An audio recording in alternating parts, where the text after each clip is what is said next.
ngamba kubawo nyaawo ayinayo mutanna yayimiridde n'okuyimirira tayagala kumwogerako bigambo bamugamba ayambala minika amagulu kale yayimiridde n'ayambala akagoye akamukwata kati gwe tuba tuzze mu bata eno ne Makula tetwagala ayambale bino byoyambadde twagala akagoye akajjayo shepu obulungi bwekati bayimiridde ono wataano ono wasa ku panalo dusala luno tulabe kale olinzo ba tiimu yabateeyerusa n'owa Makula tiimu yabambala obumpi awo nkwerusa nvaawo ne tudda ku tiimu ayambala obumpi tulabe ku magulu agayimiridde tulabe ku magulu agatambula bayinza okuba omuntu bamufera nga tebamulaga magulu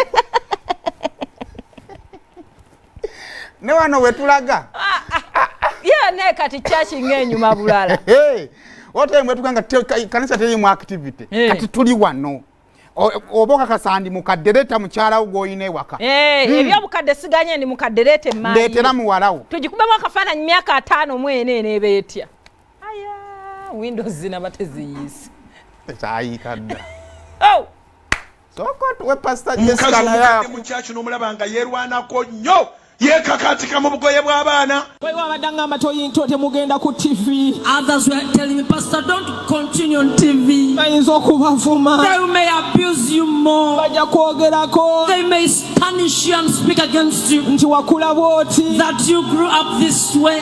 Abooluganda guno omubiri gwa mukyala wa myaka 52. This my body, I'm 52 years of age. Gwa mukyala emyaka 52. I'm 52 years of age.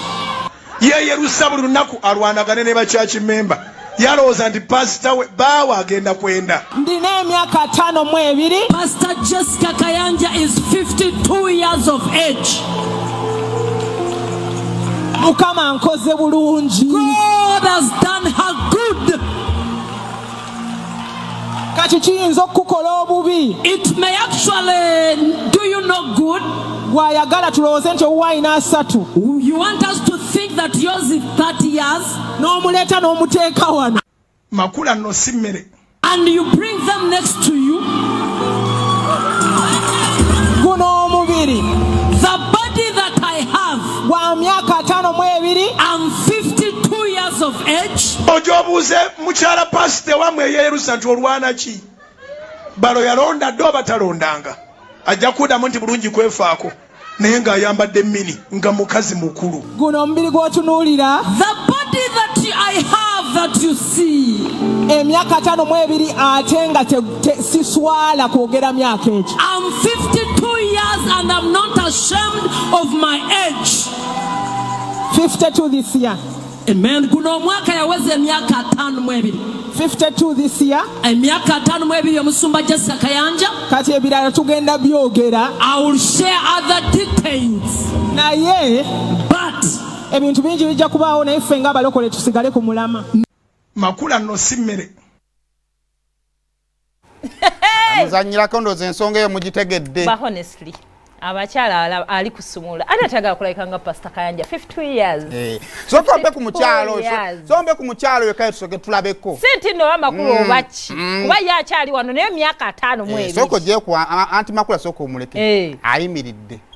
Kale just ekisire kye bayambala nga bakuze emyaka 25 kyo kyagaana naye nga wano wayi. 25 Jali 25 gyali 3. Mwana yamusibe ekitete enkigaana okuloba ennyama. No banze ndi kuside kibanna 52 years. I would definitely want to look like Pastor Jessica. Nendo zaze nanga mutali ba kizigo. Temuli kizigo. Ntemuli. Temulabidde. Temuli lwakuba nti akati wano wetuba tuli mu violence. Negwa kizigo kimanyi. Myaka 5 mu ebiri okimanyi. Kimanyi se yerusanga ko. Njagala nkikunnyonnyole. Oba wabibombola. Webale nnyo. Hey. Naye ekisooka endiga olaba n'erije yava. Erije yava eri.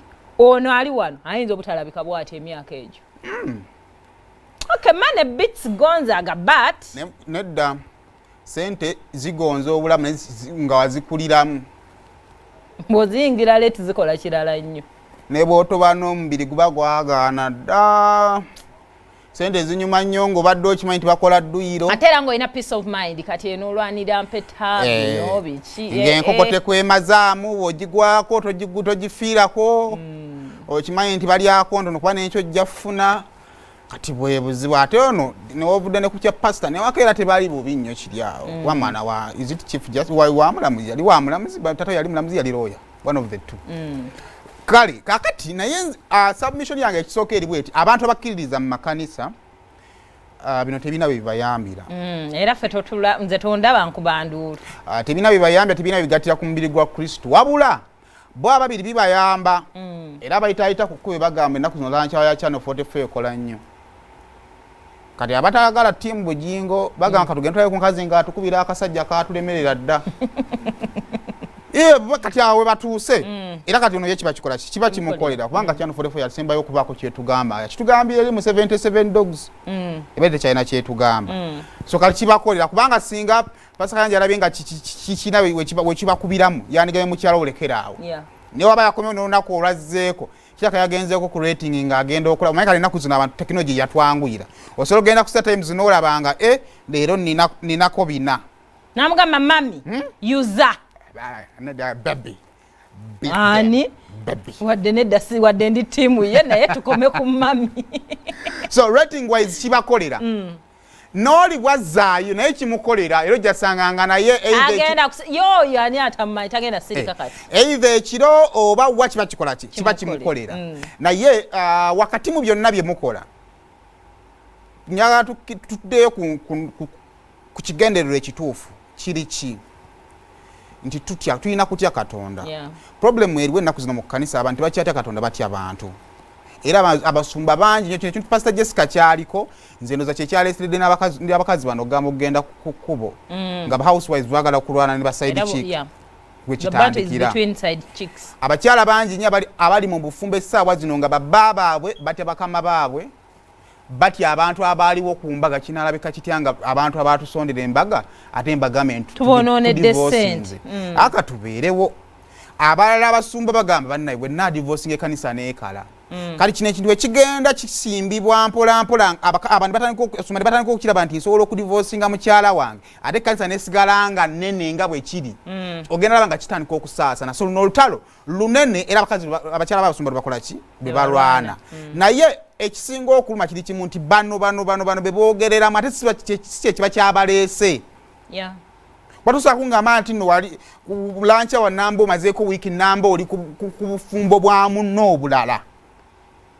wadde nga interpreter yanyumirwa nnyo naye sisuubira nti bali abali mu audience balina ebizibu byabwe ebisukkawo awo so nze ndowooza abasumba ke kaseera mutandika okulowooza ku ndiga zino amidist ebyammwe bemwagala okuyisaawo mutandika okubalowoozaako bayinza okuba bakuba enduulu because yo gwe waabwe bakukiririzaamu and all that naye at the end of the day omuntu alina ekizibu kye ekimukeezezza mu kkanisa okujja kikabire mu Katonda ate bugwe obeera nga oli ku layini ndala nya awulira nga ali disappointed kati ate naye kuba Jessica bagezaako kukuba ku ndulu naye nabye wa pasita nga abakuba naye nga abantu batunda eligana nekyo ekyatuleese kino tulina kino kiki ekyatuleese so kibayamba naye ndowooza tekiyamba abantu bano bemusumba so kikomete kina kye kigenda kutaasa oli yasalawo n'amuvinga on n'omukyalo omulala n'ekyokwerangira ebyo ndabanga ebyekito mundaba eyange ndabanga ebyekito but anyway awo tuveewo akalulu kawuma nalabye kyaliwo omugwowagira ng'afunye gundi sindi neŋŋamba seyimu yakubye wano ndi tiimu sindi nnyo Manisuru sitalina kyaŋŋamba naye nabye ate yaleese amaanyi mangi Manisuru naye ekituufu kiri nti newadde ndimu eri kkoona naye omukulu endorsement yali yakuzaalawo oli eyagamba Manisuru talina kyabagamba bwe nazze n'ekirowoozaamu eri tayagala tasobola kukkiriza kubeera ku sayidi y'ono n'abaana abo bato zaabwe bannaabe luno olutalo teruliggwa lwa musaayi kwegamba yataddeko omukono kulaga oli nti byoyogera tebiri how many things have been done mu industry ng'omukulu ali eyo ali mu presidential seat naye Joseph bamukonfirminze nga treasurer niyo mwana wa bode adambwako nangamba